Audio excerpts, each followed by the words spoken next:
Hi friends, welcome to Purvika's kitchen and blogs. అందరు బాగున్నారా అండి? నేను కూడా చాలా బాగున్నాను. మరొక వీడియోతో మీ ముందుకైతే వచ్చేసాను. అదేనండి, మనం బయట ఎక్కువ స్టోర్లో కొనుక్కొని మనం తింటూ ఉంటాము. హోటల్స్లో నుంచి ఆర్డర్ చేసుకుని మరీ తింటాము.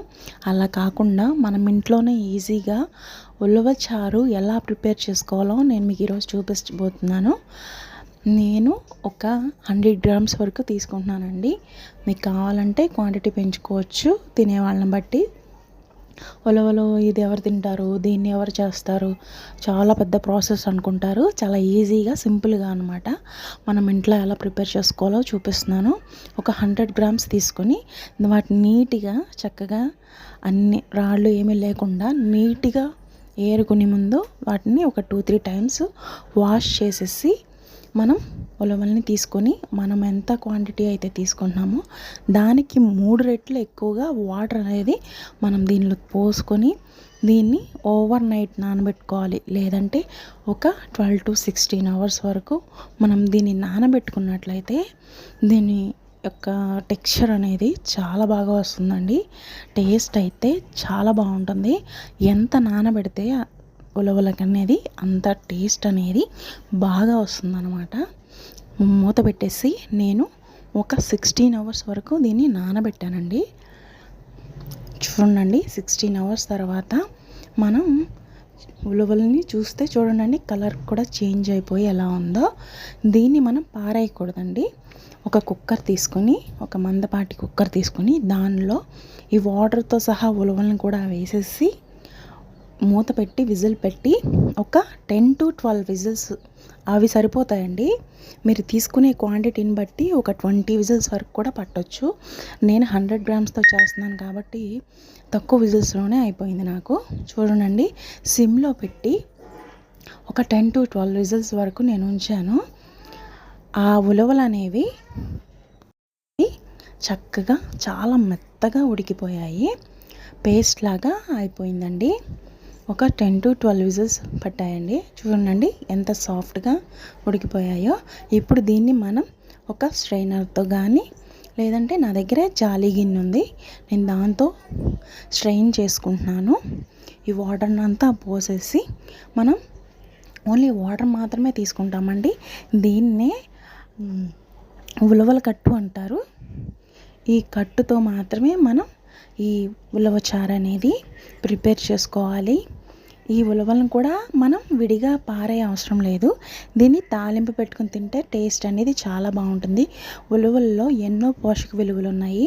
వాటిని మాత్రం పారేయకండి. వీలైతే వాటిని కూడా మనం తినడానికి ట్రై చేయండి.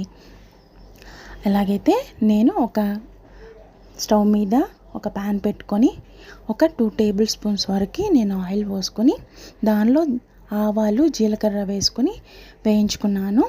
ఆవాలు చిటపటం అనేదాకా మనం వేయించుకున్నాక ఒక ఎండుమిర్చి కొద్దిగా కరివేపాకు వేసి వేయించుకోవాలి. ఆవాలు చాలా మంచిదండి హెల్త్కి. చాలా హెల్త్ బెనిఫిట్స్ ఉన్నాయి. ఇటువరకు పశువులకు అనేవి పెట్టేవాళ్ళు ఎక్కువ తినడానికి ఎవరు ఇష్టపడేవాళ్ళు కాదు. పాతకాలం నాటి పద్ధతుల్లో చేసేవారు. ఇప్పుడు అందరికీ అవైలబుల్గా గ్యాస్ స్టవ్లు అన్నీ వచ్చేసాయి. కొంచెం లెంతీ ప్రాసెసే కానీ టేస్ట్ అయితే చాలా బాగుంటుంది. అలాగే ఒక చిన్న ఉల్లిపాయ, 2 పచ్చిమిరపకాయ చీలికలు వేసి ఉల్లిపాయ కొంచెం ట్రాన్స్పరెంట్ కలర్ వచ్చేదాకా ఫ్రై చేసుకోవాలి. చూడండి, ఫ్రై అయిపోయింది. ఇప్పుడు దీనిలో మనం ముందుగా స్ట్రెయిన్ చేసి పెట్టుకున్నాం కదండి ఉలవ కట్టు, దాన్ని దీనిలోకి తాలింపులోకి వేసేసుకొని బాగా కలుపుకోవాలి. ఇప్పుడు దీనిలో నేను ఒక 10-15 గ్రాముల చింతపండు నానబెట్టుకుని ముందే గుజ్జు తీసి పెట్టుకున్నాను. వాటర్ ఎక్కువ వేయకూడదండి, జస్ట్ పల్పీగా ఉంటే చాలండి. ఈ చింతపండు గుజ్జును కూడా వేసేసుకొని దీనిలో సరిపడా సాల్ట్, పసుపు, కారం సరిపడా మీ టేస్ట్ని బట్టి వేసుకోండి. ఇవన్నీ వేసుకొని బాగా కలుపుకొని మొత్తం అంతా ఒక హాఫ్ అన్ అవర్ అనమాట, ఒక హాఫ్ అన్ అవర్ వరకు సిమ్లో పెట్టి బాగా దీన్ని అది 1/3 అయ్యేదాకా దాన్ని బాగా మరిగించుకోవాలి. క్రీమీ టెక్స్చర్ రావాలండి. అప్పుడే ఉలవచారు అనేది చాలా టేస్ట్గా పర్ఫెక్ట్గా చాలా బాగుంటుందన్నమాట. నేను ఒక మూత పెట్టేసి ఒక హాఫ్ అన్ అవర్ సిమ్లో పెట్టి కుక్ చేశానండి. చూడండి, మొత్తం అంతా దగ్గరగా వచ్చేసింది. ఉలవచారు అనేది మనకి రెడీ అయిపోయింది. దీన్ని ఒక సర్వింగ్ బౌల్లోకి తీసుకుందాము. చాలా అంటే చాలా టేస్ట్గా ఉందండి, చాలా బాగుంది. ఒకసారి మీరు కూడా ట్రై చేయండి. ఇష్టం లేని వాళ్ళు కూడా చక్కగా స్మెల్ చూస్తేనే చక్కగా మాకు కూడా కావాలని అంటారు, అంత టేస్ట్గా ఉంది. ఒక్కసారి అయితే మీరు ఈ రెసిపీని ట్రై చేయండి, చాలా అంటే చాలా బాగుంది. ఈ వీడియో కనుక మీకు నచ్చినట్లయితే లైక్ చేయండి, షేర్ చేయండి, సబ్స్క్రైబ్ చేసుకోండి.